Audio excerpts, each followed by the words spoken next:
Hello everyone. In this lecture, I am going to explain line by line the famous poem to Homer by John Keats. But before we begin, if you're new here, don't forget to like the video and subscribe to the channel for more poetry content. Let me first tell you the background and theme of this poem, then you will understand it easily. Basically, John Keats wrote this poem to show his deep respect for the ancient Greek poet Homer, who wrote the Iliad and the Odyssey. These are two of the most famous stories ever written.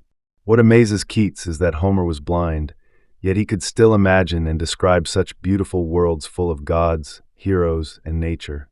Keats feels small compared to him. The main idea or theme of the poem is that even though Homer couldn't see with his eyes, he could see with something even stronger, his imagination. Keats praises this inner vision, saying it helped Homer see things even normal people can't. The poem is full of admiration for the power of the mind and creativity. Let's now go line by line with easy explanations. Standing aloof in giant ignorance. Keats starts by saying he feels far away from understanding, standing alone in giant ignorance. This means he feels like he knows very little compared to the great Homer. The word aloof means distant or apart, and giant ignorance means a huge lack of knowledge. So Keats is being honest about how small and unknowing he feels. In simple words, Keats is saying, I feel like I don't know much, especially when I think about how wise and amazing Homer was. He's starting the poem with humility. He respects Homer so much that he feels unworthy. And then says, of the Aegean and of the Cyclades. Keats says he has heard of Homer and the Cyclades. The Cyclades are a group of islands in Greece that often appear in Greek myths and Homer's poems. This shows that Keats has read about Homer's stories and the magical places he wrote about. He means that even though he has never seen those places himself, he has heard about them through Homer's poems. In simple words, it means, I've heard stories of you, Homer, and the beautiful islands you wrote about, as one who sits ashore and longs perchance. Now Keats compares himself to a person sitting on the beach, wishing to go into the ocean to see dolphins and coral. He is using a picture in the mind to show how he feels, stuck on the outside, looking into something beautiful that he can't reach. He means, I'm like someone who wants to explore the deep sea, but I can't. In simple words, Keats is saying that he wishes he could dive into Homer's world of imagination and beauty, but he can only watch from afar. So thou wast blind, but then the veil was rent. In this line, Keats reminds us that Homer was blind, but he quickly says something amazing. The veil was rent. This means that a curtain was torn open for Homer, like a barrier was removed, and suddenly he could see in a special way. In simple words, Keats says, even though you couldn't see with your eyes, something magical happened. It's like the universe opened up just for you. He's saying that Homer's blindness didn't stop him from seeing amazing things. And then says, for Jove uncurtained heaven to let thee live. Here Keats talks about Jove. It is another name for Zeus, who is the king of the gods. He says Jove opened up the skies to give Homer a special kind of life and understanding. Uncurtained means pulled the curtain away, like opening a window to something wonderful. Keats believes that the gods helped Homer live in a world of imagination, even though he was blind. In simple words, this line can be paraphrased like this. The gods open the sky and let you see with your heart and soul.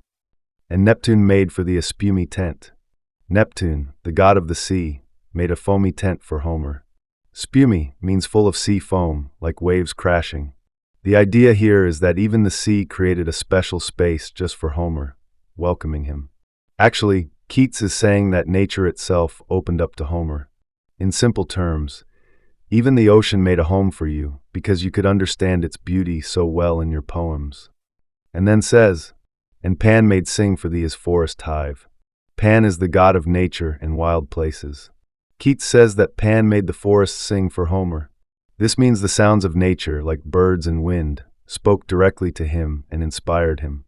In simple words, you can say that Keats is saying, even the forests sang for Homer. He could feel and understand everything, even without sight. Homer connected with all of nature through his imagination. On the shores of darkness there is light. Now Keats says something very deep. Even in darkness, like blindness, there can be light. He means that even if someone cannot see with their eyes, they can still have great understanding and imagination. It means even in the dark, there is beauty in knowledge. Keats is saying that Homer's blindness didn't stop him from seeing the truth of the world. And precipices show untrodden green. A precipice is a steep cliff, and untrodden green means fresh green plants that no one has walked on. Keats says even dangerous or hidden places have beautiful, untouched things. He means that there's beauty in places we haven't explored yet, and Homer somehow saw those hidden places. In other words, you can say, even the scariest cliffs hide new, fresh life, and Homer saw that. There is a budding morrow in midnight. In this line, Keats says that even in midnight, the darkest hour, there is a new day. This shows hope and the idea that darkness always leads to light. In simple terms, it means, even when it's really dark, a new day is coming. He's showing that blindness or hard times don't stop the beauty and hope from growing. There is a triple sight in blindness keen. This is one of the most powerful lines. Keats says that people who are blind may actually have triple sight, meaning they can see more deeply in other ways. Blindness keen means sharp or strong blindness. Simply, it means that even though Homer was blind, but he could see with his heart, his mind, and his imagination. Actually, Keats believes that Homer had a kind of supervision that let him feel and describe things better than anyone else. Such seeing hadst thou, as it once befell. It means that even though Homer was blind, he had a powerful inner vision. He could imagine and understand the world in a deep and amazing way.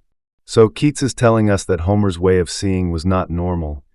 It was like a gift, something rare that had also happened to another great person in the past. He means Homer could see with his mind and heart, even if he couldn't see with his eyes. To Jen, queen of earth and heaven and hell. At the end, Keats says Homer had the same kind of powerful sight as the goddess Diana, who ruled over earth, heaven, and the underworld. She could see everything in all worlds. In simple words, you can say that he addresses Homer and says, "You had amazing sight, just like a goddess who sees all things." Keats is showing that Homer's gift of imagination was almost godlike. He could understand all parts of life, even without his eyes. I hope you have enjoyed this explanation, but please don't forget like and subscription to my channel. Thank you.